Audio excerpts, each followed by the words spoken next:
Alors, le tronc cérébral, c'est tout simplement la partie intermédiaire comprise entre la moelle spinale et le diencéphale. Vous vous rappelez peut-être que dans le cerveau, vous avez les deux hémisphères qu'on appelle les vésicules dérivées en fait des vésicules télencéphaliques, que les deux vésicules télencéphaliques communiquent avec le diencéphale, qui est la partie moyenne du cerveau, centrale. On va très bien l'étudier ensemble. C'est la région du troisième ventricule, du thalamus, tout ça, on verra tout ça ensemble. Hein, c'est en plein milieu du cerveau, le diencéphale. Et que juste en dessous, vous aurez la vésicule mésencéphalique qui donne le mésencéphale chez l'homme, mésencéphale. Et après, vous avez les autres vésicules qui donnent le métencéphale et myélencéphale. Voilà. Bon. Ça, c'est le tronc cérébral. Tout ça, c'est le tronc cérébral. Voilà. Donc, vous voyez cette jonction entre le cerveau, diencéphale là-haut, et la moelle spinale en bas. Il est évident que ça va être une zone de transition où vont circuler les voies ascendantes, la sensibilité, et les voies descendantes, la motricité. Donc, c'est clair que les lésions de ce tronc cérébral pourront entraîner des hémiplégies ou des troubles sensitifs de la moitié du corps. Donc, vous voyez, il faut comprendre cette organisation dans ce sens. Il y a 3 étages dans un tronc cérébral. 1, 2 et 3. Ces 3 étages, ici, ce sont en bas, la moelle allongée, qu'on appelle aussi le bulbe rachidien dans la terminologie française, mais en terminologie internationale, c'est la moelle allongée parce que cette région ressemble à la moelle spinale et semble la prolonger, donc moelle allongée. Ensuite, le deuxième étage, c'est le pont, que vous verrez sous le terme de protubérance annulaire dans les anciens bouquins, mais c'est le pont, ou pont de Varol, c'est la même chose. Or, ce pont, vous allez voir qu'il est très ventru, et surtout qu'il va donner des fibres qui partent latéralement, s'enfoncer en arrière dans le cervelet. Donc ça, c'est aussi très important. C'est ce qu'on va appeler des pédoncules cérébelleux. Je vous les montrerai tout à l'heure. Le troisième étage, c'est l'étage du mésencéphale.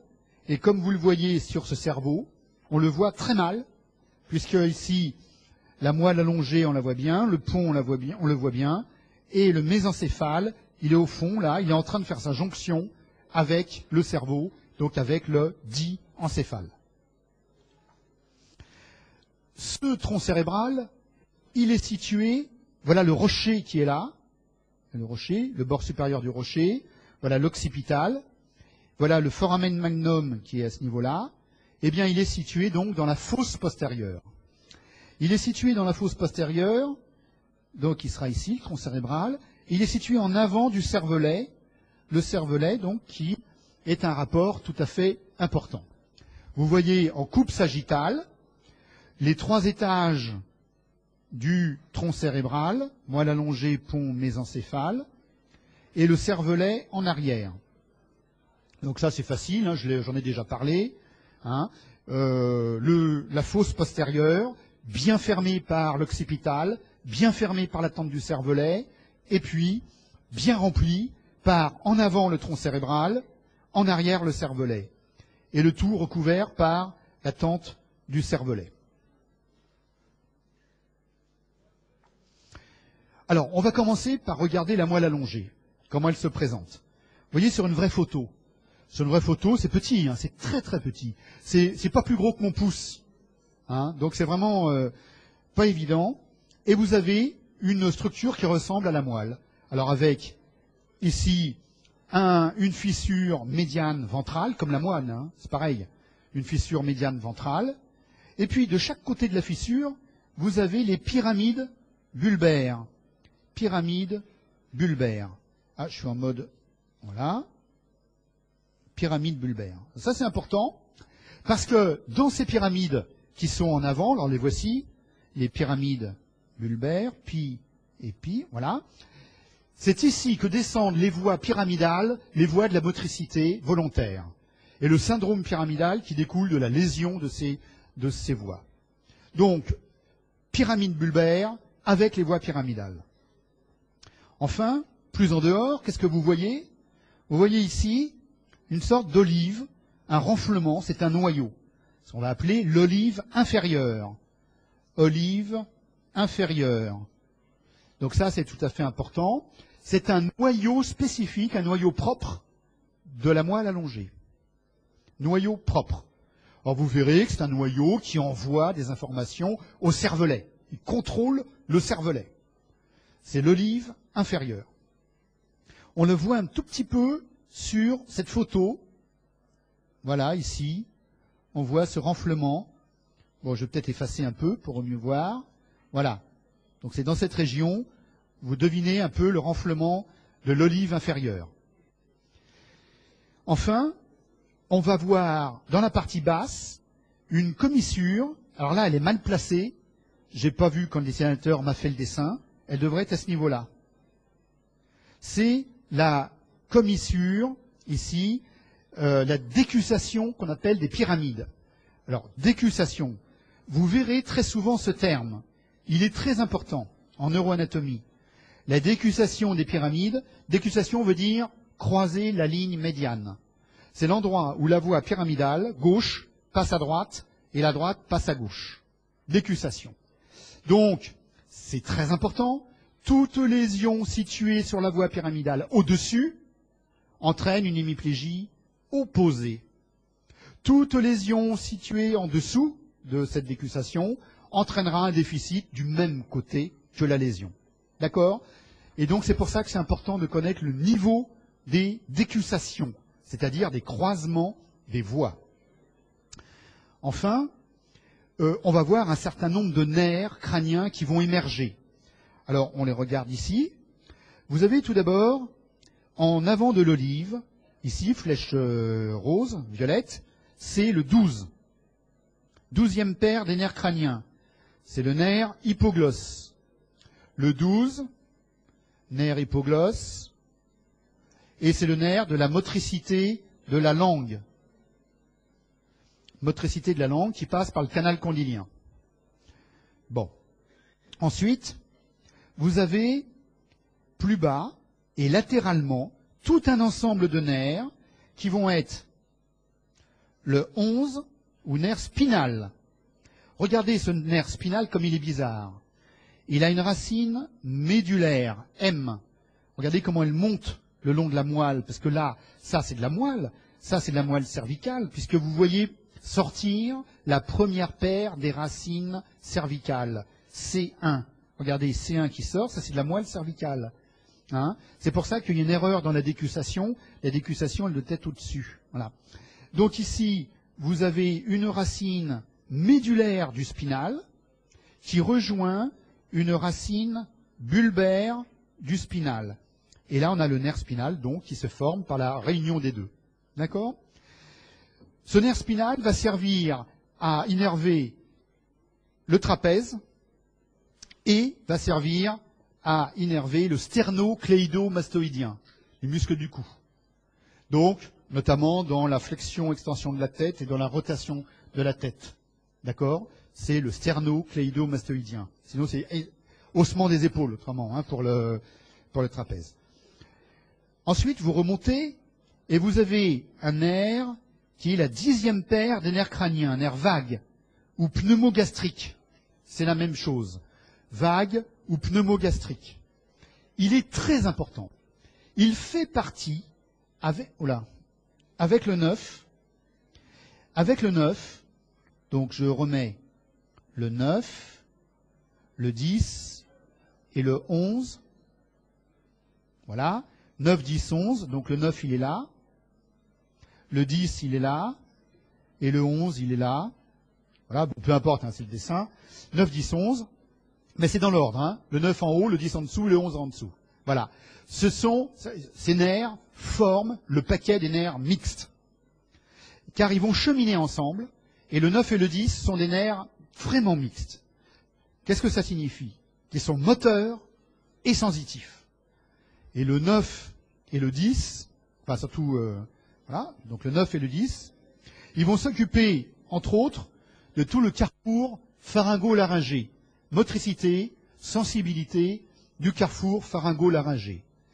Les lésions de ces nerfs mixtes entraînent des troubles de la déglutition qui sont gravissimes. Évidemment, le bol alimentaire ne va pas aller du bon côté, il va aller dans les bronches. Donc c'est tout à fait important de bien détecter les paralysies des nerfs mixtes. Ça va entraîner une dysphonie, puisqu'il contrôle les cordes vocales. Voyez ? Et il va en plus contrôler tout le système parasympathique, donc au niveau du thorax, au niveau de l'abdomen, le cœur, le poumon, le système digestif, péristaltisme. C'est tout le contrôle parasympathique. Donc tout ça, vous le verrez dans le chapitre nerf crânien. Non, je vous en parlerai un petit peu après. On arrive alors à la limite supérieure et on est dans le sillon médullo-pontique. Alors vous voyez ici, il y a un petit problème, c'est que le sillon qui est ici, entre le bulbe et le pont, pour bien parler, on devrait dire médullo-pontique, entre la moelle allongée et le pont. Mais médullo, on pense que c'est la moelle, tout court. Méfiez-vous de ça. Hein. Donc je vais vous dire bulbo-pontique, comme ça sera plus clair. Hein. Et dans ce sillon, qu'est-ce qu'on voit apparaître? Encore une série de nerfs. Alors tout d'abord, vous avez le 6 en dedans. Ça, c'est le nerf de l'abduction de l'œil, nerf abducens, le 6. Et tout à fait en dehors, un paquet de nerfs qui est le paquet stato-acoustico-facial, c'est-à-dire le 7 bis et le 8. C'est un nerf auditif, le 8, le nerf auditif. D'accord? Ça, c'est tout le paquet qui est très latéral dans ce qu'on appelle la fossette latérale. Eh bien, tout ce paquet va plonger, va pénétrer dans le rocher, dans le conduit auditif, méa acoustique, hein, dans le rocher, et suivre un trajet à l'intérieur du rocher. Alors, il est clair que le nerf facial va sortir du rocher, puisque le nerf facial commande les muscles de la face. Hein. Tout ça, vous l'avez dans le poly, donc vous pourrez bien, faudra le savoir. Alors que le 8, lui, reste dans le rocher, puisqu'il a comme cible la cochlée et le vestibule. Audition, équilibre. D'accord? Voilà. Voilà donc pour cette moelle allongée qui est très riche. Et ce que vous voyez là, ce sont que les émergences des nerfs. Donc, si vous voulez, ce qu'on va regarder maintenant, c'est le contenu, la configuration interne de la moelle allongée. Alors, qu'est-ce qu'il y a à l'intérieur? Premier principe. Je vais dans tout le tronc cérébral. Je vais séparer 3 grandes régions. Que ce soit dans la moelle allongée, que ce soit dans le pont ou que ce soit dans le mésencéphale, il y aura toujours 3 grandes régions. Première région, en avant. Car vous avez vu que, comme d'habitude, je fais des coupes comme l'imagerie, où l'avant est en haut du dessin, l'arrière est en bas du dessin. C'est de la coupe axiale, orientée comme en imagerie. La partie antérieure du tronc cérébral, c'est ce qu'on appelle le pied. On va appeler le pied du mésencéphale, le pied du pont. Bon, on dit rarement le pied du bulbe, mais en fait, c'est quand même le pied en avant. Voilà. Ici, la région du pied correspond aux pyramides bulbaires qu'on a vues tout à l'heure et qui faisaient une sorte de saillie en avant. Et vous voyez la fissure au milieu, la fissure médiane ventrale, évidemment. Ça, c'est la coupe ventrale, la coupe axiale, donc, de votre moelle allongée. Voilà pour la première partie. Le pied est en avant. Cette partie, vous en avez tous entendu parler, surtout ceux qui ont vu Le Papillon et le Scaphandre. Le film qui montre un locked-in syndrome, c'est-à-dire une lésion du pied du pont, où justement, il y a toutes les voies pyramidales qui descendent là-dedans, et que le sujet se retrouve complètement paralysé, et pourtant parfaitement conscient. Et c'est ça le film. C'est un locked-in syndrome, c'est vraiment une lésion de la partie antérieure du tronc cérébral, et c'est le vécu extrêmement difficile de ce patient, qui était directeur de la revue Elle, me semble-t-il, je ne sais plus, et qui est très très bien décrit dans ce film, que je vous conseille éventuellement à revoir ou à voir. La deuxième partie, c'est la partie moyenne. La partie moyenne, c'est là ce qu'on appelle le tegmentum. Le tegmentum. Alors là, c'est le tegmentum bulbaire, ou le tegmentum pontique, le tegmentum mésencéphalique, à chaque niveau. Et dans le tegmentum, qu'est-ce qu'on a? Du gris, du blanc. Alors voyons, le gris, le blanc. Dans le gris, tout d'abord, des noyaux. Dans le tegmentum, donc des noyaux. On va séparer les noyaux propres à la moelle allongée. En voilà un. Ça, c'est le fameux noyau qui faisait saillie à l'extérieur et que j'avais montré à l'extérieur sous le nom de olive inférieure. Quand vous coupez, vous faites une coupe comme la flèche, vous voyez donc les neurones de ce noyau en forme de bourse plissée et le relief qu'ils vont présenter en vue antérieure et latérale. Bon, ça c'est un noyau spécifique de la moelle allongée, hein, qui va contrôler le cervelet, l'activité du cervelet d'ailleurs. Bon, ça c'est son rôle. Deuxièmement, vous avez d'autres noyaux qu'on va retrouver à tous les étages. Ce sont des noyaux de nerfs crâniens. Or, ces noyaux de nerfs crâniens sont organisés. Premièrement, les noyaux moteurs. Les noyaux moteurs sont toujours situés en dedans. Ici, vous avez la ligne médiane, et donc c'est en dedans. Noyau moteur.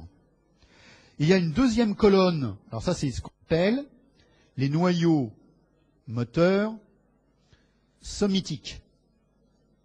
Vous avez une deuxième colonne, un peu plus dans le tegmentum, qu'on appelle la colonne motrice branchiale.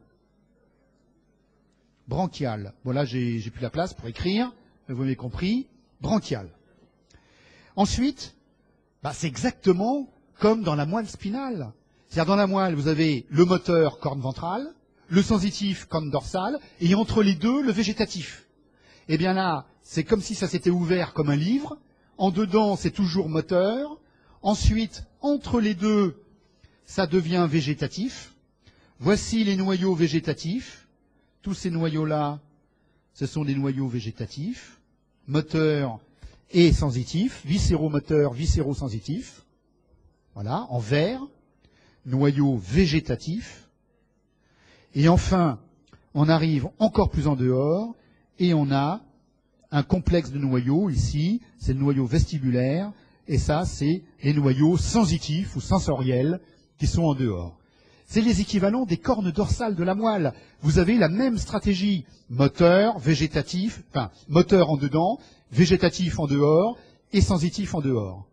Simplement, votre moelle qui était comme ça, elle s'est ouverte, hein, c'est ouverte comme un livre un petit peu, hein, et le sensitif passe en dehors, tout simplement. Bon, voilà donc cette organisation. Ça, c'était le gris. Alors, maintenant, il y a du blanc. Alors, effectivement, il y a un ensemble de faisceaux qui montent et qui descendent pour la motricité, la sensibilité, donc des faisceaux de contrôle. Et voici, par exemple, la voie de la sensibilité, la voie lemniscale. C'est un exemple. La voie lemniscale. Donc, vous voyez plein de faisceaux, différents faisceaux, je passe les noms, c'est pas le but ici. Voilà la voie spinothalamique, là, dont je parlais tout à l'heure. Etc. Donc, un ensemble de faisceaux qui montent et qui descendent. Bon. Entre ces noyaux et ces grandes voies qui montent et qui descendent, il y a encore du contenu. Et il y a une assemblée de neurones qui va former la formation réticulaire. Et regardez, le vide est comblé par toutes ces populations de neurones que j'ai indiquées ici, par exemple. Voilà, tout ça, tout ça. C'est la formation réticulaire. Et cette formation réticulaire, elle contrôle plein de choses. Elle va contrôler le tonus. Et donc quand vous allez avoir un syndrome pyramidal, vous verrez qu'il y a une hypertonie, l'hypertonie pyramidale, qui est liée à l'activité de ces neurones, qui vient influencer la moelle spinale en bas. Donc, tonus. Cette réticulée, elle contrôle l'éveil cortical. Donc, dans les lésions du tronc cérébral, on peut avoir des comas qui sont liés à un trouble, donc à une lésion de cette réticulée. Et cette réticulée, elle contrôle plein de grandes fonctions assez automatiques. Par exemple, la respiration. Et dans des comas, on peut avoir aussi des respirations anormales par atteinte des grands centres de la respiration qui contrôlent donc les inspirations, les cycles d'inspiration et d'expiration. Voilà. Donc vous voyez, c'est un contenu très riche. Et quand vous pensez que cette structure-là, avec toute l'importance fonctionnelle que vous avez dedans, elle n'est pas plus grosse que mon pouce. Vous voyez un peu la finesse, la précision de cette anatomie. Alors voilà, en imagerie, je vais vite parce que le bulbe, vous voyez quand même ici, regardez, les pyramides bulbaires. Là, on les voit bien, là. Ça fait deux petites saillies. Hein. L'olive, on voit pas vraiment. Ça, c'est une imagerie en T2. On a le liquide en hypersignal.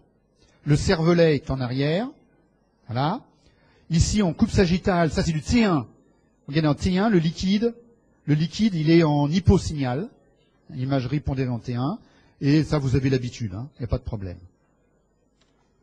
Voilà. Deuxième étage, le pont. Le pont, alors lui, il est très particulier.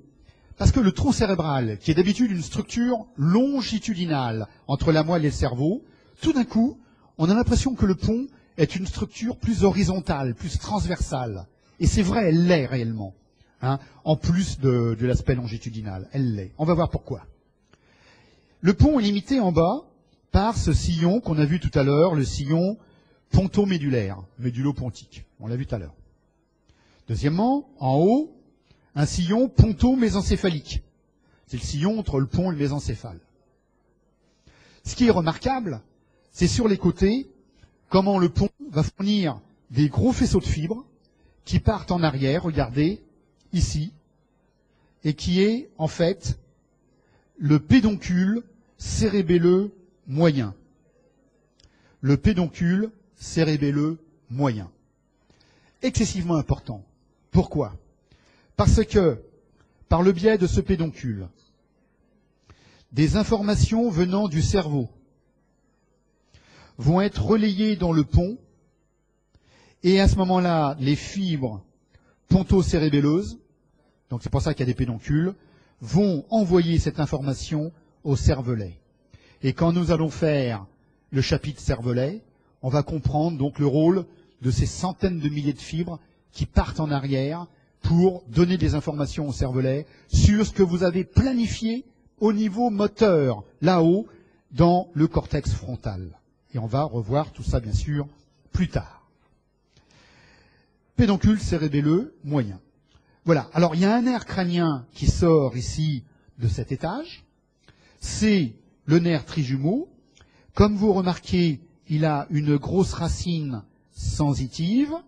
Ça, c'est la sensibilité de la face. Voilà. Puisque vous avez 3 territoires. Le territoire, pour la moitié de la face, évidemment. Le territoire du haut, c'est le nerf ophtalmique qui fait tout le front, la paupière sup et la cornée. Donc vous allez faire un réflexe cornéen dans l'examen neurologique. C'est le nerf trijumeau que vous testez, savoir s'il y a une lésion sur le trajet du nerf trijumeau. D'accord ? Donc le 5.1 nerf ophtalmique, c'est toute la partie supérieure au-dessus des commissures palpébrales. 5.1. Le 5.2 nerf maxillaire entre les commissures palpébrales et les commissures labiales. C'est toute la région de la joue, de la lèvre supérieure, des fosses nasales, des arcades dentaires. Anesthésie chez le dentiste d'une branche du nerf maxillaire pour une anesthésie dentaire. C'est pour ça que quand vous avez une anesthésie d'une arcade dentaire, vous avez souvent une petite zone de peau dans le territoire du 5.2 qui aussi est anesthésiée. Vous avez une sensation là un peu cartonnée, si vous avez fait l'expérience. Voilà. Et enfin, on arrive au 3e territoire sensitif du nerf mandibulaire, qui lui, donc, s'occupe de la lèvre inférieure, du menton, c'est toute la mandibule, et de l'arcade dentaire inférieure, et là pareil, anesthésie dentaire aussi. Voilà les 3 branches sensitives. On n'oublie pas une branche motrice. Même si elle est petite, comme vous le voyez ici, la toute petite branche motrice qui est plus interne, c'est une branche qui a un rôle moteur pour la mastication. Et vous connaissez ces muscles, pour les films américains, là, une époque, bien, là, les gros masséters, bien comme ça, hein, c'est les muscles masticateurs extrêmement puissants, les masséters, et il y a des ptérygoïdiens internes et le temporal qui participent. Voilà. Donc voilà pour ce pont et ce nerf. Le contenu, c'est comme d'habitude. Premièrement, le pied du pont, base des locked-in syndromes. Dans le pied du pont, on a les grandes voies qui descendent, les voies pyramidales. On voit ici les faisceaux qui sont en train de descendre, des faisceaux de fibres qui ont été sectionnés. Ils sont un peu séparés parce qu'on a des fibres pontocérébelleuses qui partent comme ça latéralement, toutes ces fibres qui dissocient un peu les voies pyramidales. C'est les fibres pontocérébelleuses, celles qui relaient les informations du cortex cérébral pour les envoyer au cervelet, comme je l'ai dit tout à l'heure. Donc une voie pyramidale comme d'habitude dans la partie antérieure, dans le pied du pont. En arrière, on a la deuxième partie, vous vous rappelez, on avait dit, ça s'appelait le tegmentum. Et dans le tegmentum, à nouveau, j'ai des noyaux, par exemple le noyau du 6, nerf abducens, à ce niveau-là, ou le noyau vestibulaire, tout ça, c'est un complexe, le noyau du 8, vestibulaire, qu'on retrouve à ce niveau, et puis des grandes voies, comme la voie lemniscale, le lemniscus, c'est la voie de la sensibilité. Bon, je dirais, c'est comme d'habitude. Les grandes voies, les noyaux propres, les noyaux de nerfs crâniens, et les grandes voies, et la réticulée. Hein, tout à fait comme d'habitude. Je n'ai pas parlé jusqu'à présent de la partie postérieure. J'ai dit il y a 3 parties dans un tronc cérébral. Il y avait le pied, le tegmentum, et normalement il y a le tectum. Or, dans le bulbe et dans le pont, enfin dans le bulbe, il était assez fin, assez déchiré, et ici, il est résumé à juste un petit voile blanc, donc qui n'est pas très intéressant, et qu'on appelle le voile médulaire supérieur. Alors, ça, c'est ce qu'on appelle le tectum. Voilà, 3e partie, en arrière, le tectum. Le pied est en avant, le tegmentum au milieu, le tectum en arrière. Pied, tegmentum, tectum. D'accord? Vous allez voir que le tegmentum, c'est au-dessus, dans le mésencéphale, qu'il est très net. Il est très intéressant. Alors voilà une image des pédoncules cérébelleux, simplement, pour montrer comment les fibres, elles partent dans le cervelet, latéralement. Hein. Mais en réalité, il y a 3 paires de pédoncules cérébelleux, car le cervelet, c'est comme un sac à dos. C'est-à-dire qu'il a les bretelles, quand en ceinture, c'est le pédoncule cérébelleux moyen, qui tient le sac à dos. La bretelle du dessus, c'est le pédoncule cérébelleux supérieur, qui réunit le cervelet au mésencéphale. Et, innovation, la bretelle du dessous, qui réunit les jambes au sac à dos, hein, donc le bulbe au sac à dos, c'est les pédoncules cérébelleux inférieurs. 3 paires de pédoncules cérébelleux. Attention, dans les pédoncules cérébelleux, PCI inférieur, PCM moyen, ce sont des afférences, elles donnent des afférences du cervelet. Ce sont les afférences du cervelet. Donc ça apporte de l'information au cervelet.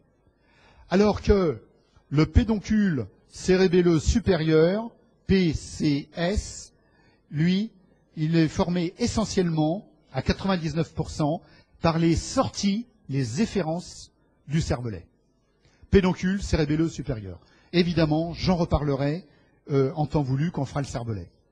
D'accord? Vous voyez ces fibres fantastiques qui pénètrent dans le cervelet. Regardez là ici les inférieurs. Regardez, les inférieurs. Là, vous avez le supérieur, la sortie du cervelet, qui remonte vers le mésencéphale. Hein, et là, il y a tous les échanges entre le cervelet en arrière et tout le reste du cerveau en avant via le tronc cérébral. Hein, en vue d'artiste. Alors maintenant, on va... Bon, oui, je voulais vous montrer l'angle pontocérébelleux, j'en ai parlé un petit peu tout à l'heure. Ben, si vous voulez, quand on parle de l'angle, c'est ici qu'on le voit le mieux, sur une coupe axiale. Parce que là, on s'aperçoit qu'il y a le pont, et puis là, il y a le cervelet. Et en fait, entre le pont et le cervelet, il y a un angle, ici, assez profond, et l'espace sous-arachnoïdien un peu dilaté. Donc c'est ce qu'on va appeler la citerne de l'angle entre le pont et le cervelet, ponto-cérébelleux. Et quand on regarde cet angle, il est centré, regardez bien, sur un petit lobule du cervelet, ici. Vous voyez ce petit lobule comme ça, là? Ça, c'est le flocculus. C'est le flocculus. Voilà. Et regardez-le, on le voit ici. Ce petit flocculus, on le voit très bien à ce niveau-là. Et là, en rouge, flèche rouge, on voit le flocculus. FL, flocculus. Eh bien, on est vraiment à l'angle très profond, hein, d'où va émerger le paquet stato-acoustico-facial. Tout le paquet stato-acoustico-facial, le 7 bis et le 8. Et ce paquet de nerfs qui émerge ici va ensuite rentrer dans le rocher. La coupe est trop haute là pour bien le voir. Pénétrer donc dans le conduit auditif interne pour avoir ses cibles, donc la cochlée, le vestibule, ou que le nerf facial va ressortir, évidemment, pour aller vers la face. Voici en imagerie le pont, pondéré en T2, le liquide en hypersignal, et regardez ça. Ça, ce sont les pédoncules cérébelleux moyens, pédoncules cérébelleux moyens, et vous voyez en plus le pied du pont et toute la partie tegmentum, ici, pontique. On voit très très bien. Et vous voyez même le relief des noyaux, là. Vous voyez, le petit relief des noyaux. Donc tout ça, c'est très intéressant. On peut avoir une bonne vision du pont, voilà, en coupe sagittale. Et en arrière, qu'est-ce qui se passe? La cavité épandymère qui est dans l'axe de l'ancien tube neural, hein, c'était bien un tube au départ, tout ça, qui était creusé d'une cavité épandymère. Eh bien, c'est resté un tube avec des formes, bien sûr, un peu changées. Mais à certains endroits, la cavité épandymère s'est développée. Et à ce moment-là, on a un ventricule. Ici, ce développement de la cavité épandymère que vous voyez là, c'est le 4e ventricule. 4e ventricule. Au niveau du tronc cérébral. Et bien sûr, on va l'étudier bientôt. J'arrive alors au mésencéphale. Et le dernier petit quart d'heure, ne vous inquiétez pas. Donc le mésencéphale, 3e étage, très court, qui va plonger dans le diencéphale, faire une jonction avec le diencéphale. Alors,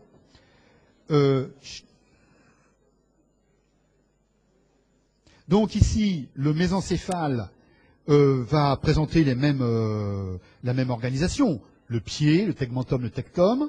Hein. Simplement, je voulais vous le limiter. En bas, c'est le sillon ponto-mésencéphalique. Le sillon ponto-mésencéphalique. Voilà. Et puis, en haut, qu'est-ce qu'on voit? C'est le chiasma et les bandelettes optiques ou tractus optique, c'est-à-dire toutes les voies optiques qui forment la limite supérieure, puisque là, à ce niveau, c'est fini. Le mésencéphale plonge dans le diencéphale, fait la jonction avec le diencéphale. Hein, c'est la dernière chose qu'on voit. Ici, ce sont les voies optiques. Chiasma et tractus optique ou bandelette optique, si vous voulez. Alors, si je regarde la coupe du mésencéphale, d'abord, excusez-moi, tout d'abord, un nerf qui émerge en avant du mésencéphale, c'est le 3, le nerf oculomoteur. Ce 3, vous voyez, qui émerge en avant de la région interpédonculaire, comme on le voit là, entre les deux pédoncules. Ce 3, c'est le muscle de la verticalité. Le 6, ça c'est des choses basiques, il faut bien retenir. Le 6, c'est le muscle de l'horizontalité, enfin le nerf, excusez-moi, le nerf de l'horizontalité, et le 3, c'est le nerf de la verticalité, et, quand même ne l'oublions pas, de l'adduction, A2D. Le 3, c'est l'adduction. C'est important, hein, parce que quand vous faites un mouvement latéral des yeux, il y a un œil en abduction ABD ABD. Donc c'est le nerf abducens avec le muscle abducens, le muscle droit externe, droit latéral. Et l'autre, c'est un adducteur, le 3, qui innerve le droit interne et qui permet donc l'adduction. Or, le 6, on l'a vu tout à l'heure dans le pont, et le 3, on vient de le voir, on va le voir dans le mésencéphale. Il y a donc en plus, dans le tronc cérébral, des dispositifs qui vont associer les deux étages du tronc cérébral. Regardez. Ici, vous avez la case du mésencéphale, la case du pont. Ici, vous avez le 6, et là, vous avez le 3. Et alors, là, vous avez le noyau du 6, avec le nerf qui en part, et là, le noyau du 3, gauche et droite, voilà, avec le nerf qui part du noyau. Ça, c'est le noyau. Il est clair que quand vous faites un mouvement d'abduction, il faut que, lorsque le centre de commande de la latéralité, qui est commandé par le cortex, qui envoie ici une commande du cortex, attention, je regarde à gauche. Enfin là, ça serait plutôt à droite, ça fait rien, attention, je regarde à droite.